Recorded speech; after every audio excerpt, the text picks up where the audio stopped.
वाल्मीकि जी पूर्व जन्म में, पिछले जन्म में श्री वाल्मीकि जी जो कि रामायण के परम वेत्ता हैं, रहस्यवेत्ता हैं, उन श्री वाल्मीकि जी महाराज के बारे में कहा गया कि उल्टा नाम जपा जग जाना और वाल्मीकि भय ब्रह्म समाना। वह वाल्मीकि जी महाराज ब्रह्म के समान हो गए। महाराज ब्रह्म, ब्रह्म माने भगवान के समान, भगवान के बराबर।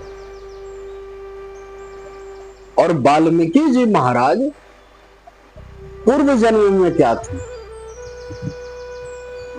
उसके पूर्व जन्म में क्या थे? मनुष्य, जीव, साधारण जीव थे वो। और जिस जन्म में श्री वाल्मीकि जी महाराज,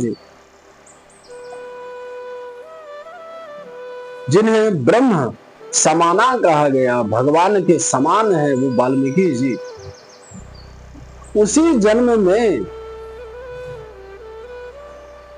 वाल्मीकि जी महाराज रत्नाकर नाम के डाकू थे। डाकू, रत्नाकर नाम के उसी डाकू ने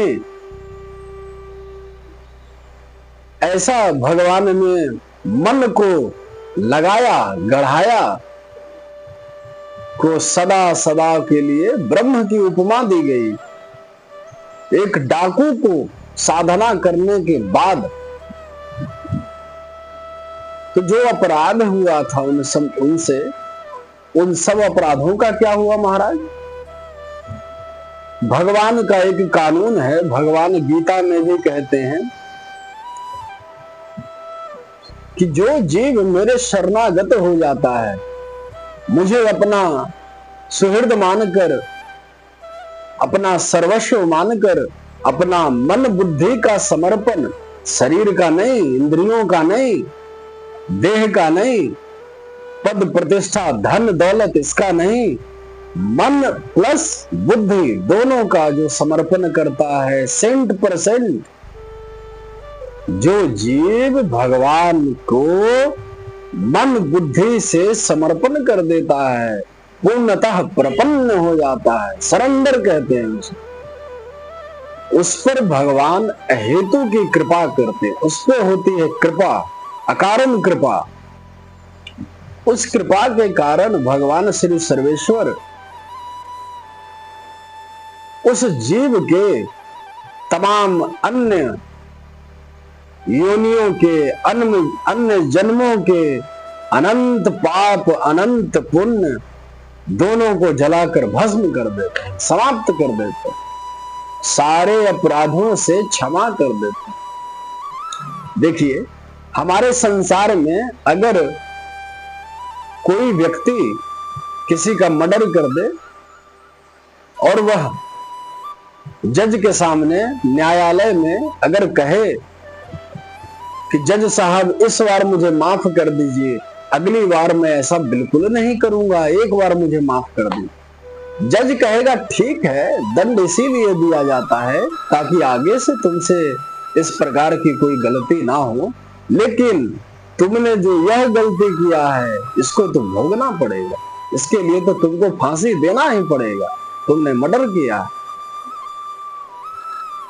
तो हमारे संसार में पापों का क्षमा नहीं है, उसका दंड विधान है। लेकिन भगवान के एरिया में क्या?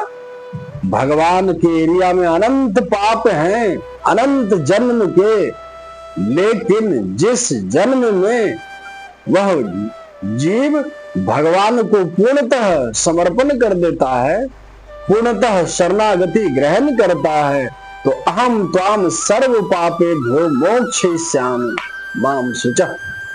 भगवान उसके अनंत जन्म के अनंत पाप पुण्य के जो फाइल हैं, जो नोट करते हैं, उस सब बही खाते को, सारे हिसाब को भगवान स्वतः नष्ट कर देते। तो जीव को क्षमा करते हैं, क्षमा कर देते हैं। अकारण करुणा में यही होती है, बिना कारण। केवल हम शरणागत का मतलब क्या है? कुछ न करना, केवल सरेंडर हो जाना, भगवान के वाक्य में, बात में ही, उनके मत में ही अपने मत को रखना, इसी का नाम सरेंडर, शरणागत। तो यह शरणागत कैसी है, किस प्रकार की है? तो कहा गया वेदों में कि शरणागति, सरेंडर सुनने में तो इतना प्रतिकूल जान पड़ता है कि कुछ न करना, बड़ा आसान है शब्द। लेकिन महाराज, इसी शब्द एक शरणागत में अनंत जन्म हमने बर्बाद किया, और इस जन्म को भी बर्बाद करने में लगे हुए हैं कुछ लोग। हम अपने आप को शरणागत नहीं कर पा रहे हैं, सरेंडर नहीं कर पा रहे हैं। ये क्या बला है, क्या कारण है? इसका मात्र एक कारण अहंकार। जीव को अहंकार सबसे प्रमुख है। यदि मुझे शरणागति करने का क्या आवश्यकता, हम पापी थोड़े ना है। आप नोट करिएगा, अगर पापी व्यक्ति को भी अगर आप पापी कह दें, दुष्ट कह दें, तो उसे फील होता है, उसे महसूस होता है, बुरा लगता है महाराज। क्यों? जबकि वो है फिर भी बुरा लग रहा है। तो जीव स्वीकार नहीं कर रहा है। भगवान का शर्त है, जो अपने को पतित मानेगा, मैं उसी के लिए पतित पावन बनूंगा, उसी के लिए जो मान लेगा। तो जिस दिन यह जीव भगवान को पूर्णतः मन बुद्धि से समर्पण करके श्यामा श्याम में अपना मन का निग्रह कर देगा, कर लेगा, बस उसी क्षण भगवत प्राप्ति हो जाएगी। माया के सभी दुख सदा पश्यंत सूर्यः, सदा को समाप्त हो जाएंगे। इतना तत्व ज्ञान हमारे मस्तिष्क में, हमारे बुद्धि में नित्य सदा निरंतर बैठा रहे, लगा रहे। यह जीव का परम चरम लक्ष्य है। जब तक इस लक्ष्य तक वह जीव ना पहुंचे, ना पहुंच जाए, उस जीव का कभी कल्याण हो नहीं सकता। एक वाक्य इसको नोट कर लो, कभी कल्याण नहीं होगा, इम्पॉसिबल।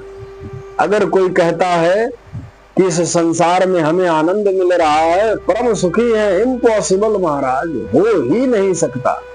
क्यों? अगर कोई व्यक्ति रास्ते से होकर गया, वहां देखा कि सफेद सफेद जो दूध है उसमें से, उसे मथनी से मथा, उसमें से मक्खन का लोंदा निकला, मक्खन। उसने कहा ये क्या है? उसने बोला कि मक्खन है। बोला बड़ा टेस्टी है, खाकर चखकर देखना चाहिए। खाता है तो उसे बड़ा दिव्य अनुभव होता है। कुछ दूर वही व्यक्ति आगे गया और उस व्यक्ति को आगे जाकर सफेद सफेद सा फिर पानी कैसा मिला, उसने उसे मथना प्रारंभ किया। एक व्यक्ति बोलता है, अरे ये तू क्या करता है, यह क्या कर रहा है? बोल रहा, अरे महाराज सोच रहा हूं कि इसको मथ कर इसमें से मक्खन निकाल कर खा लूं, बड़ा आनंद मिलेगा हमें।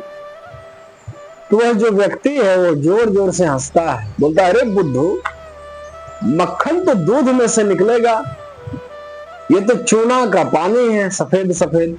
हर सफेद वस्तु दूध थोड़े होती है, चूने के पानी से मक्खन निकलेगी। उसी प्रकार यह संसार, आनंद इस संसार में लेश मात्र भी नहीं है। यह तात्पर्य समझो। जो लोग को इसी संसार में आनंद ढूंढने में लगे हैं, इसी संसार में सुख खोजने में लगे हैं, हमको 10 करोड़ मिल जाए तो हम सुखी हो जाएं, 50 करोड़ मिल जाए हम सुखी हो जाएं, 1 अरब मिल जाए, 1 खरब मिल जाए हम परम सुखी हो जाएं, इम्पॉसिबल। उन अरबपतियों से आप जाकर मिलें, तो उन सबों की असलियत पता चलेगी। भले आपके मुख पर वो कुछ ना कह पाए, लेकिन उनसे अंदर आंतरिक विचार अगर पूछा जाए कि महाराज क्या हाल है आप सबों का, बताइए, तो सबका एक जैसा हाल है, एक जैसा। क्या? फटी हाल, फटीचर सा एक जैसा हाल सबका। अनंत कोटि ब्रह्मांड के जीवों का। तो परम आनंदमय भगवान के भक्त, भगवान के संत, भगवान के जन, भगवान को जो समर्पण कर दिया, जिसे भगवान का अनुभव, उनका दिव्य आनंद, उनका प्रेमानंद मिल गया, वह परम स्वतंत्र, परम आनंद में विभोर हो जाता है। फिर उसे शेष कुछ भी पाना बाकी नहीं रह जाता।